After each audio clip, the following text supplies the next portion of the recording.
Dave Rubin from the Rubin Report gave a very interesting take about Christians, specifically evangelicals and more religious people, being the most open-minded people he's ever met. Now, if you guys don't know who Dave Rubin is, he is the face of the Rubin Report. He started with the far left show, The Young Turks. He has since became, I'd say, a pretty, I don't say far right, but definitely conservative. And in his latest stream, kind of going over the debacle between his two friends, Ben Shapiro and Candace Owens, and the escalation there. We're not going to get into that on this video. He made this very interesting point in his Q&A session, which I find extremely interesting. Now, as far as I know, he is not a Christian. He's never professed to be a Christian.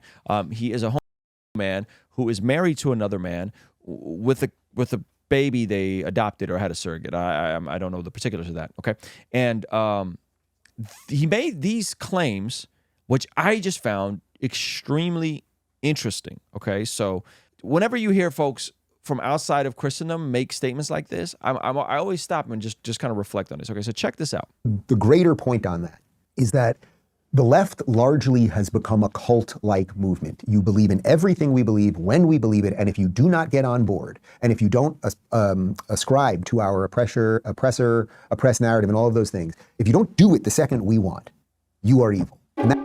Okay, now, I think this statement is extremely accurate. You could see this exemplified by all sorts of people who get dragged and canceled on the internet for not perfectly falling in line, okay? I've seen Lecrae publicly get humiliated, and Lecrae is someone that folks on the Christian conservative side would be like, oh, he's woke, he's into CRT, yada, yada, yada. And I've seen the left completely eat him up because of the patriarchy and him being cisgendered, male, yada, yada, yada. Like for just saying basic things like we shouldn't, I don't remember what he said, that we shouldn't attack police officers, something crazy like that, right? So I've seen this really exemplified, and I would say in the last 5 years, as someone that I've always been kind of more of a centrist, I've definitely felt more and more pushed to the right by the left. Okay, so I think this assessment is true, that everything is binary, and if you don't fall in line with every single position on the left, you are out, okay? That is a cult-like narrative. You're either with us or against us, right?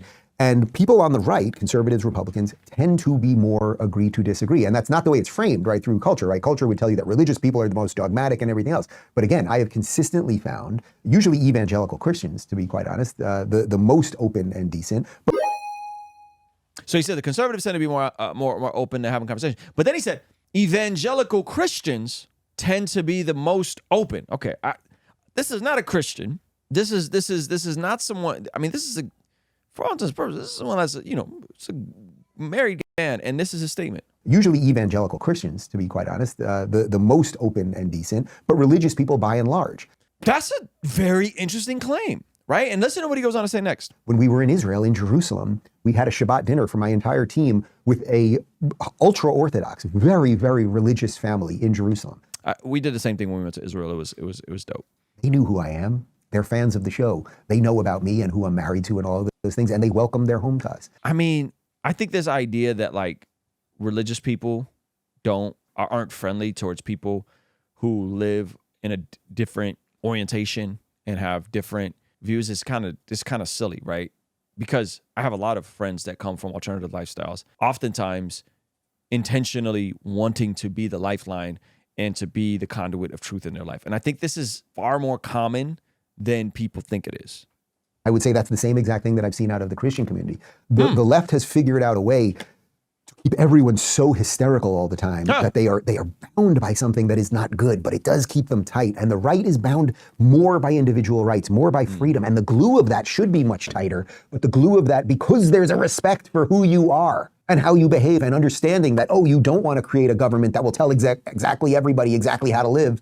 That glue is more susceptible to being melted and not working. And they know that, man.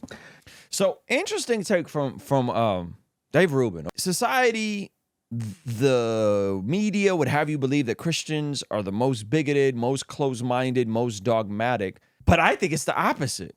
I think it's the secular, humanist, liberal, far-left elite that are the most dogmatic and the most likely to scoff at you and the most likely to judge you if you don't fully agree and align with every single position they have, from the oppressor-oppressed paradigm of the world to their views of gender, theory and queer theory to their views of overthrowing capitalism and the need to redistribute wealth and tax the rich at exorbitant amounts. If you don't fall in line to the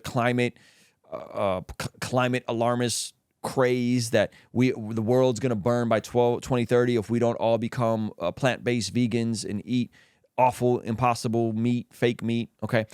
Burgers, right? Like there's so many things you got to get in line. If you don't fully align with those or at least acknowledge those all to be true, like you are casted out from those circles. And I've experienced that firsthand, right? Now, in my day-to-day life, I have a lot of friends who are from these lifestyles and we have great conversations. So I just found that really interesting that Dave Rubin, of all people, had that take. But I want to hear from you guys. Do you guys think this is interesting? Do you think that slowly, I heard something really interesting. I heard that in the same way this is happening, there's like a flip happening all across culture, all across society, right? That the left is becoming the cult-like personalities. And by the left, I mean like the AOC squad types, right?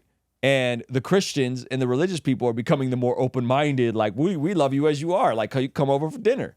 The climate justice people are like, you have to ban gas cars.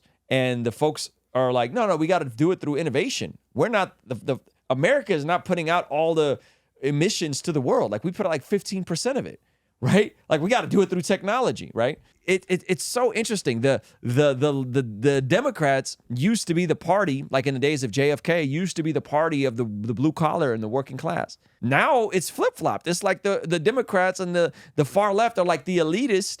And you got the Republicans who want less taxes. All of a sudden, they're looked at as like the blue collar folks. Like it's like so many things are backwards in society. So I don't know. I don't know what to make of any of this stuff right now. That's not an endorsement for any one party. I'm not saying you got to vote red or you're dead or nothing stupid like that, right? But I do find it interesting that these shifts are happening in real time, and I don't know what to make of them. Like, I don't know what to make of them, right?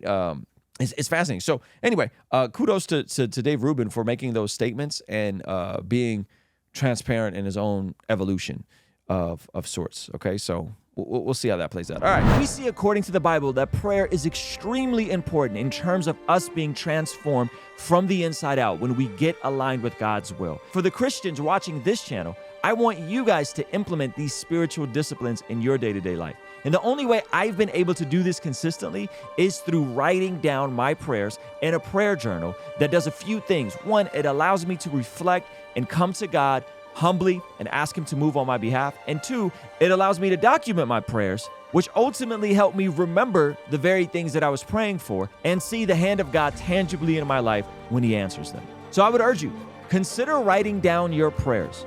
It could be in a blank notebook. It could even be on your phone. Or you could check out the one I personally designed and used from my own quiet time and spiritual discipline that I think will be a huge blessing. It's the exact structure and system that I've used for years to pray and be more consistent in my spiritual disciplines. You can pick yours up today by clicking the link in the pinned comment below. All right, I'll see you over there. Peace.